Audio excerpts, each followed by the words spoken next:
আপনি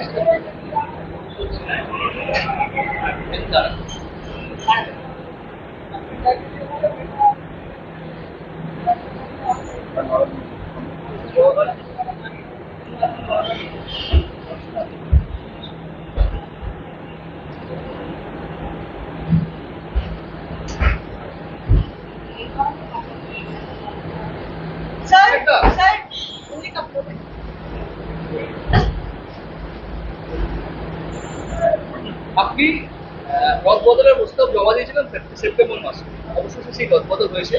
দেখা যাচ্ছে দুটো সিগনিফিকেন্ট বিষয়। একটা হচ্ছে বীরভূমে অনুব্রত মণ্ডলকে সভাপতি পদ থেকে সরিয়ে দিয়ে কমিটিতে ঢোকানো হচ্ছে, এবং উত্তর কলকাতা সুদীপ বন্দ্যোপাধ্যায়কে সেম সভাপতি পদ থেকে সরিয়ে দিয়ে আপনার একটা কোর কমিটি গঠন করে দেওয়া হচ্ছে। একটা দলের সিদ্ধান্ত। রদবদল এখন জেলা স্তরে হয়েছে, পরবর্তীকালে বিভিন্ন ব্লক স্তর থেকে শুরু করে টাউন স্তরে আমরা পর্যালোচনা করে দলের মধ্যে আলোচনা করে সবার সাথে কথা বলে জেলা স্তর থেকে শুরু করে ব্লক স্তর সবার সাজেশন নিয়ে এগুলো পরবর্তীকালে আমরা করব। এবং যেখানেই যা চেঞ্জ হয়েছে পুরোটা দলের আমাদের নেত্রীর অনুমোদনে এটা করা হয়েছে। আপনারা সকলে জানেন, এটা প্রকাশিত হয়েছে গত পরশুদিন। এবং কোথায় কি থাকবে কি না থাকবে, পারফরমেন্সের বেসিসে বিগত দিনে কিভাবে তারা কাজ করেছে, অনেক জায়গায় অনেকে এমপি হয়ে গেছে, তাদেরকে জেলা স্তর থেকে সরিয়ে এসে রাজ্যে নিয়ে আসা হয়েছে। তারা রাজ্য স্তরে কেউ সাধারণ সম্পাদক হয়েছেন, কেউ সহসভাপতি হয়েছেন, কেউ সম্পাদক হয়েছেন। যারা এতদিন জেলা স্তরে কাজ করেছিলেন তারা রাজ্য স্তরে কাজ করবে। সুতরাং সবার রোল অনেক জায়গায় চেঞ্জ হয়েছে, অনেককে জেলা স্তরে নতুনভাবে সুযোগ করে দেওয়া হয়েছে। যারা হয়তো খুব ভালো প্রচেষ্টা করেছে কিন্তু আশানুরূপ বা প্রত্যাশিত হয়তো আমরা ফল করতে পারিনি, কিন্তু পরিশ্রমের কোনো কমি রাখেনি, তাদেরকেও আমরা পুরস্কৃত করেছি অনেক জায়গায়। দল যারাই পরিশ্রম করেছে, যারা দলের জন্য প্রাণপাত করে নির্বাচন থেকে শুরু করে সারা বছর মানুষের কাছে সরকারের ইতিবাচক জনসেবামূলক কাজ কর্মসূচি নিয়ে মানুষের দুয়ারে পৌঁছেছে, তাদের সকলকে যথাযথভাবে দল পুরস্কৃত করার চেষ্টা করেছে। এবং আমাদের সকলের লক্ষ্য ছিল যে সবাই মিলে ঐক্যবদ্ধ হয়ে যাতে কাজ করে। আপনি উত্তর কলকাতার ক্ষেত্রে বা বীরভূমের ক্ষেত্রে যেটা বলছেন, সেখানেও নেতাজি ইন্ডোরে মমতা বন্দ্যোপাধ্যায় নিজে বলেছেন যে কোর কমিটিতে যারা ছিলেন সেখানে অনুব্রত মণ্ডলও থাকবে। গতকাল কোর কমিটির মিটিংও হয়েছে বীরভূমে, আপনারা দেখেছেন। এবং উত্তর কলকাতার ক্ষেত্রে সুদীপ বন্দ্যোপাধ্যায় চেয়ারম্যান রয়েছে, সেখানে 7 জন এমএলএ, তার সাথে অ্যাডিশনাল 2 জন ট্রেড ইউনিয়নের স্বপন সমাদ্দার এবং জীবন শাহ, তাদের 2 জনকে সংযোজিত করা হয়েছে এবং 9 জনের একটা কোর কমিটি করা হয়েছে।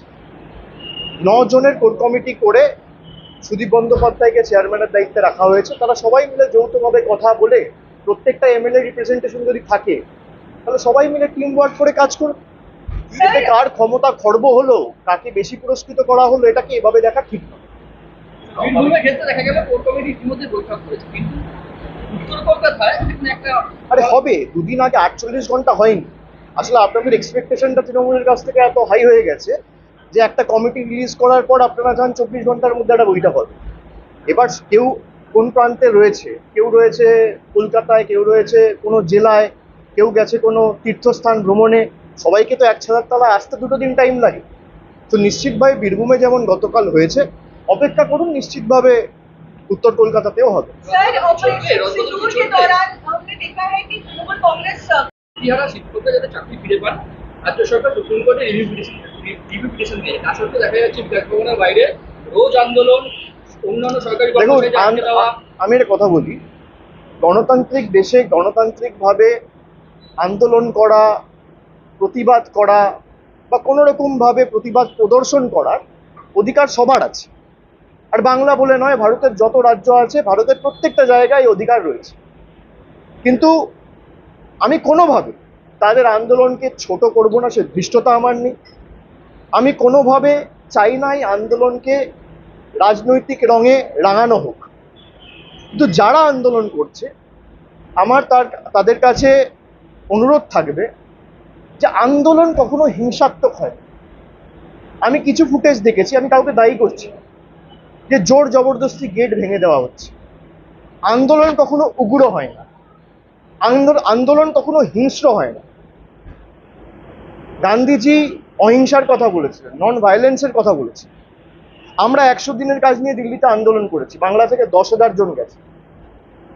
আমাদের উপর কিভাবে, এমনকি সাধারণ মানুষ ছেড়ে দিন, মানে যারা নির্বাচিত প্রতিনিধি, এমনকি মহিলা প্রতিনিধিদের, জনজাতি মূলবাসী প্রতিনিধিদের চুলের মুঠি ধরে বার করেছে।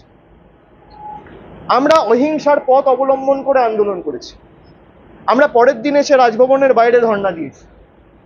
আমরা হিংসার পথ অবলম্বন করি না। আন্দোলন করার অধিকার সবার আছে, কিন্তু কোনোভাবে আন্দোলন যেন হিংস্র না হয়, আন্দোলন যেন কোনোভাবে বল প্রয়োগ করে, কোনো সরকারি সম্পত্তি নষ্ট করে, কিছুভাবে গেট ভেঙে জোর জবরদস্তি বল প্রয়োগ করে, সেটা হলে আন্দোলনের যে সারমর্ম বা যে এসেন্সটা সেটা কোথাও হারিয়ে যায়। এটা আমার দৃঢ় বিশ্বাস। বাকি আন্দোলন যে কেউ করতে পারে, এতে অসুবিধার তো কিছু নেই। আর সরকারের ইন্টেন্ট পরিষ্কার করেছে। আমরা রিভিউ পিটিশন ফাইল করেছি সুপ্রিম কোর্টে, ম্যাটার সাব জুডিস। বিচার ব্যবস্থার উপর ভরসা রাখুন, আজ নয় কাল আমার দৃঢ় বিশ্বাস বিচার হবে। ঠিক আছে, থ্যাংক ইউ। Thank you.